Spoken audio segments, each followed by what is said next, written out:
Hello, everyone. I'm a chemist.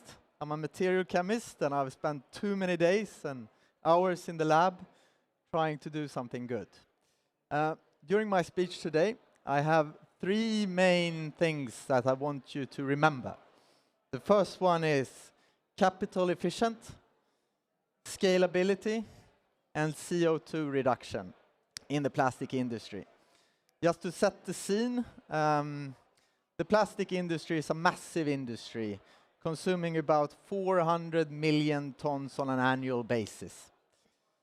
It's also heavily dependent on fossil fuels.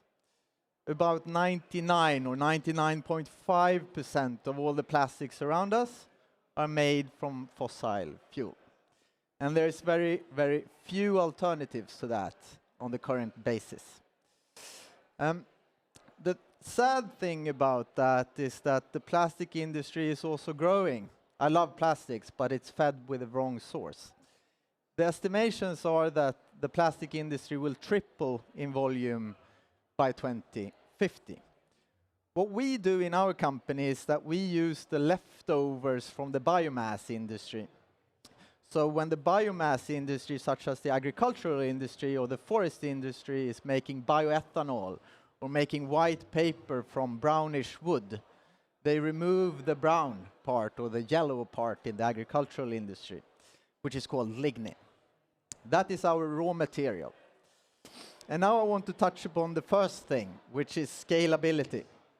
On a global level, there is 700 million tons of lignin being processed annually. That is almost twice the amount of plastics being consumed. So the raw material is immense.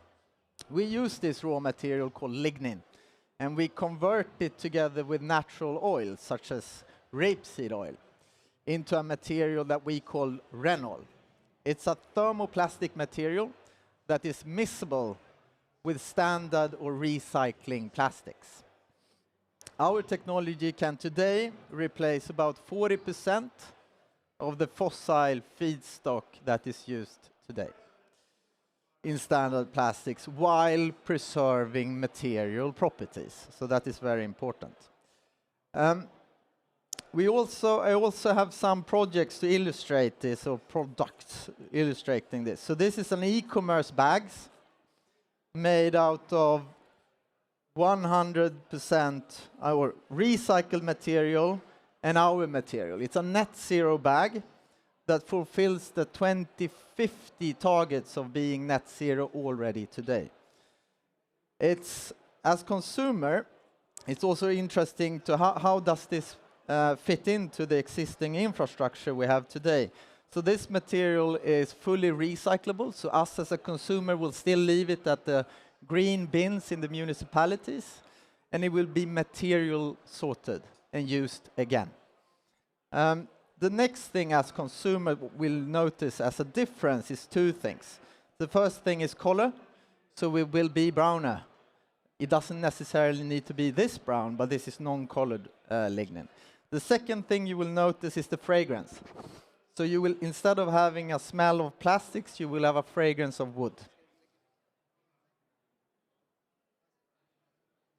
And for me, that's quite pleasant. The second thing we do is to work with more hard plastics or harder plastics.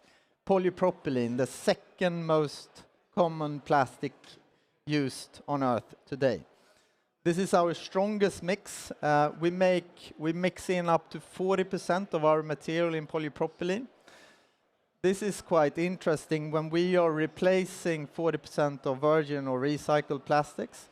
So when we are doing 40% of our material in 60% recycled polypropylene, we end up with material that is final material that is carbon negative as application. This is going beyond the 2050 targets we have set out in the world.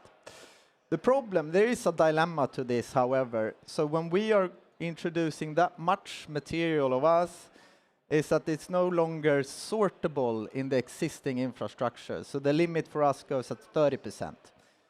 So the dilemma is that either we make a net or a negative material that will only be used once, or we do a less sustainable material that will most probably be used more than once. Last thing I want to touch upon is the CapEx efficient, and this is, I believe, the most interesting part of doing a change. So we have all heard about very expensive technologies such as Northvolt or Stegra or other things. Those are still very, very necessary. We are not such a company. So when we are taking our raw material lignin and turning that into a thermoplastic, we use existing infrastructure already in place. So we use something that is called extruders. The entire plastic industry have those machineries. So basically what we're doing is we're giving something new for the plastic industry to eat compared to fossil fuel. So the infrastructure is already there. Last thing, CO2 reduction. Biomass is grown from photosynthesis, something we learned very, very young age. And that is... I have to hurry you now, by the way, because you have that is 14 consuming seconds. atmospheric carbon dioxide as it grows, Right. Okay. enabling very, very low carbon footprint material. Good. That's fantastic. You're bang on time. That's very good, very comprehensive. Let's go to our panel. Apart from the amazing smell, or maybe that's the comment you want to make, what do you think about scaling this? It's also kind of nice to ask a question like, where are you right now? Because I don't know, scaling implies you're at some point in your activity.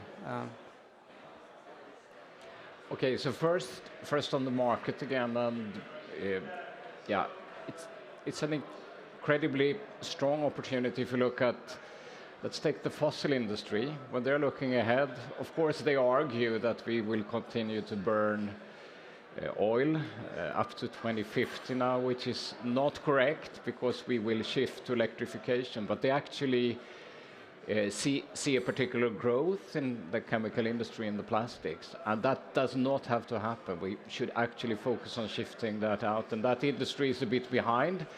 So there's a tremendous opportunity to start to accelerate basically the plastics industry in a new direction. So I completely agree on the tremendous opportunity as far as I see it. And it's been going on a bit under the radar, so that's number one. Then of course the question is, because you had all the strong argumentations, it would be interesting to hear what are the main blockers, of course, because otherwise you should be able to shift out immediately, basically, and grow a tremendous market in 2, 3, 4, 5 years. So what would be the blockers I would be interested in? The blockers are, I think, the enablers. Yeah, enablers and blockers. When shifting focus Okay. here. The enablers are, so we are a company today producing 2,000 tons. That's nothing compared to hundreds of millions of tons that we are competing to. Our technology will be able to take the cost leadership approach once we compete on the same scale. So in the transition that we're into now, we are more expensive than fossil plastics. We don't need to be that.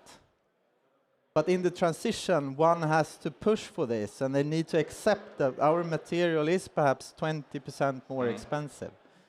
So in order for all change to happen, a sacrifice has to be made, and perhaps during 5 years we will be more expensive, but the trade-off comes quite soon. So when we are producing about 50,000 tons of our material, we are on par with fossil materials. And I think the bravery of companies and brand owners to actually push for this and see the long-term objectives is key. And I think politicians and regulations needs to be in place in order for a conversion to happen.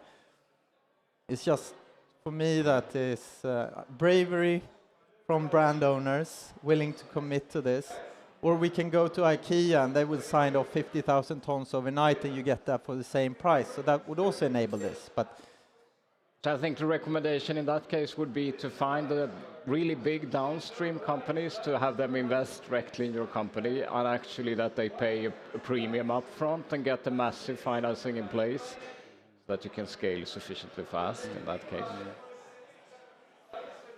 Actually, great, fantastic presentation. Thanks for sharing, and very much trailblazing work.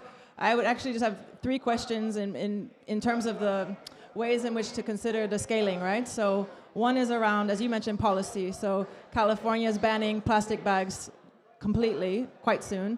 For example, going to market strategies where policy is already established so that you can be the new entrant where the incumbents no longer are allowed. So that was a curious question about, have you scoped out the policy options globally in markets that can pay that price? 2 is around your competitors or collaborators. There are a lot of climate tech innovations in this space, and the challenge, as you mentioned, is outlined in those 2 dilemmas. One is, can it actually be beyond one-time use because of the way in which the infrastructure for taking it on and recycling does or does not exist? Or are there other kind of chemical, compostable ways in which you can actually, let's say, recycle the plastic naturally because of the biochemical opportunities that other tech companies are doing? And then the 3rd question was really around finance. Are you noticing traction with VC or other kind of financiers that are jumping on and latching onto this because they're noticing that trend? So these are the questions that come to mind when I think around other ways to analyze the opportunities. I don't think you have to answer all of them, but those are the kind of key ones. Let's start by remembering them. But I think looking at California as an example, I think that's, so I love plastics. It's highly functional, and I think it can also, so we're making a plastic bag, and I guess that would have the same criteria in California. This bag is cheaper than paper bags, and it's more sustainable than paper bags. So we're presenting a material that is plastic, however not dirty. So preventing plastic bags, I'm totally against that, unless you find a plastic bag that is simply sustainable. So that's one thing. Financing us, I think in Europe and in US we have 2 very different climate situations or investment situations. In Sweden, or in Europe, I would say we are quite risk avert. So we need to have an ongoing business in order for venture capitals to start. We are at the point right now, we have production of 2,000 tons. That's equivalent of 21,000 people's plastic consumption. And we do have demonstration units. We also have external partners lined up to scale. So we don't need that much money in order to scale. We need working capital. It's trying, I think. Okay, good. We have 15 seconds left, 14 seconds left. Maybe I can just make a small comment. It would be nice if we got rid of fossil fuel subsidies around the world, what, $7 trillion worth, which would then price your product even more competitively against the normal shit that people are buying. Okay, thank you very much. We've come to the end. Best of luck. Thank you very much indeed with us. And one of the team here will give you your free gift, Christopher.